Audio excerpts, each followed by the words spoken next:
Siberia. Yermak finally captured the city of Kashlik, the capital of the Siberian Khanate. Over the ruins of this city the Cossack founded Tobolsk in 1585, which was going to become the historical capital of Siberia. Shortly after that he finally found Kukum, but the cunning Khan attacked the Russian troops at night and Yermak lost his life in the ambush. He failed to achieve his final aim of capturing Kukum, but he went down in history as the pioneer in the exploration of Siberia, and his adventures were going to inspire many Russian songs and chronicles. Yermak explored the main Siberian rivers, opening up the access to this immense region for the Russians. Ivan the Terrible took great interest in lands conquered by the Cossacks and supported the expeditions with which the Russians definitively occupied Siberia. Kukum was finally defeated in 1598, putting an end to Muslim dominion in this region. As a result of the Russian expansion toward Siberia, many Tatar people who were also practicing Muslims became subjects of the Russian Tsar and the Russian Empire. It had began simply as a union of Slavic people, but was transformed into a multi-ethnic and interconfessional empire. Ivan the Terrible deeply marked Russia's fate, as his reign constituted a bold attempt to transform his kingdom into an imperial power, controlling Eurasia. Nevertheless, his empire was excessively based on his authority. It lacked institutions or a system of government that would guarantee its continuity. After his death, Russia went through a long period of instability and internal struggles for the crown. In 1613, a nobleman known as Michael Romanov emerged as winner in the struggle for power and was crowned as the new Tsar of all the Russias. Tsar Michael I managed to authoritatively put an end to the times of political instability and found a dynasty that would rule over Russia for over 300 years, consolidating his country as a great empire that was to play a very influential role in the international sphere. Throughout the 18th century, the Russians rapidly advanced toward the east in the exploration and colonization of Asian lands. Above all, they transformed Siberia into an integral part of Russia, making it possible for the Europeans to start having news of this previously unknown land. The Cossacks were to have, on one more occasion, a very important role in this extraordinary adventure. One of the most famous was Demid Pianda.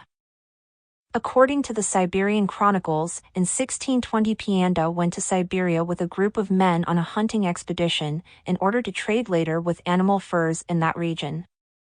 He was the first Russian to descend the Tunguska River and reach the Lena, one of the largest rivers of the world, and he also contacted with the Yakuts and the Buryats, people that inhabited eastern Siberia.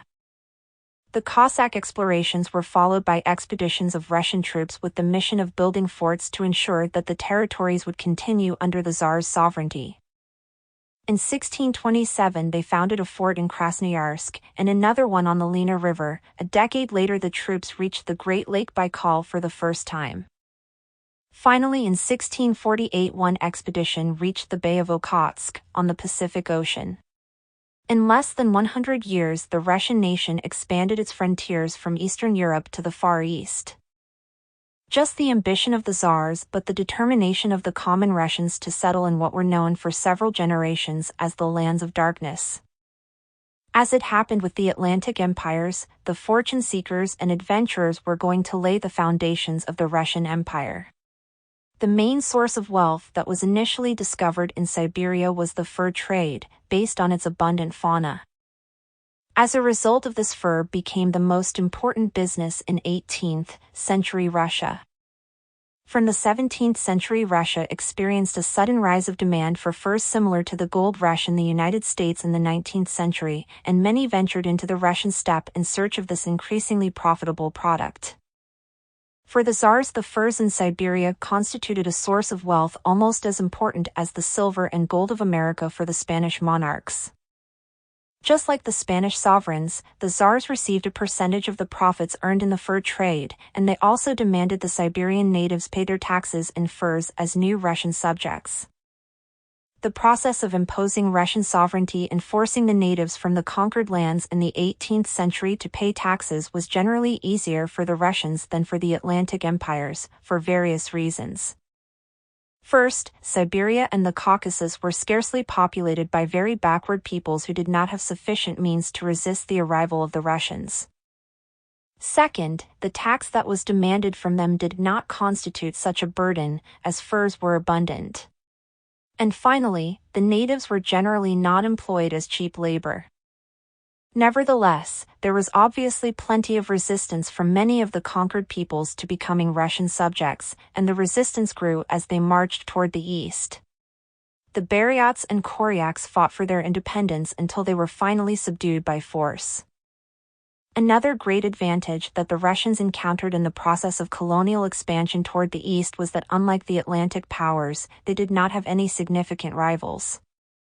While European powers rivaled and often clashed over the possession of lands in America and other continents, none of them showed any interest in northern Asia, leaving Russia comfortably alone in this huge territory.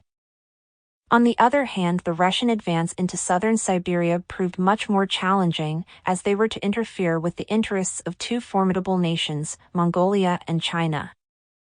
Mongol and above all Chinese resistance, starting in the 17th century, would define the southeastern frontier of the Russian Empire. Russian territory increased from 2.1 million miles in 1600 to around 5.9 million a century later, when it was poised to become one of the largest empires in history. To take possession of all these territories by the construction of forts was not going to be that difficult, but the real challenge was going to be to colonize, administrate, and extract the wealth of all this territory. Despite the fact that the Volga and Siberia regions were a kind of El Dorado for the Russians, initially very few of those who ventured into these territories in search of fortune really aimed at definitively settling in lands that seemed so inhospitable. The fertile lands to the south of Siberia attracted many Russian peasants, but in general, the lack of migrants to populate such vast territory constituted a problem for the government in Moscow, and it also explains its slow development. According to a 1740 census, the male Siberian population in that year was only 400,000. Russia expanded not only through the Asian mainland. Just like the other great European powers, it also achieved territorial expansion as a result of naval exploration. Shortly before his death, Tsar Peter the Great sent a distinguished Danish sailor known as Vitus Bering on a mission to explore the eastern border of Siberia. In 1741 Bering led an expedition of over 600 men, with the aim of charting a map of eastern Siberia and reaching North America. The expedition discovered the coast of Alaska. Bering died on that voyage without having found out that he was the first explorer in recorded history to travel to America through the strait which was to be known as the Bering Strait. Thanks to this discovery, Russia acquired a great possession in the American continent. Especially notable in the consolidation of Russia as a great power were the territorial conquests achieved during the reign of Catherine the Great. Under her reign, Russia gained almost 500,000 miles of territory at the expense of the Ottoman Empire and Poland. It managed to acquire Crimea, the territory around present-day Belarus, Ukraine, and a good part of Poland. It put great emphasis on expansion toward the Caucasus, and during its reign plans were made for the campaign against the Ottoman Empire, which culminated with the expulsion of the Turks from Constantinople. The expansion of the Russian Empire reached its zenith during the reign of Nicholas I, who ruled from 1825 to 1855. By that time, the Russian Tsar managed to rule over territories that stretched across 3 continents and covered approximately a sixth of the earth. 3 centuries after the beginning of the era of great discoveries, the European powers that we have described here managed to create empires that spanned 5 continents.